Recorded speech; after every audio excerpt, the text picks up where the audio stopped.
So this is what happens when you ask one of your kids to film and they're more focused on the shaved ice.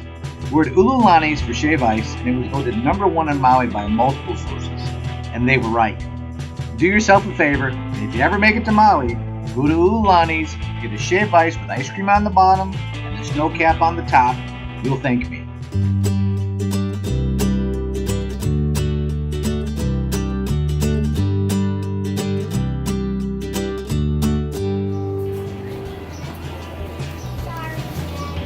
Is it as good as you thought it was going to be? I love it. Me too.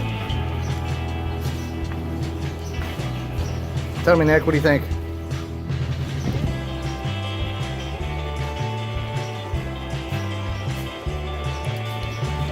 A lot of pineapple. Was it as good as you thought it would be? Yeah.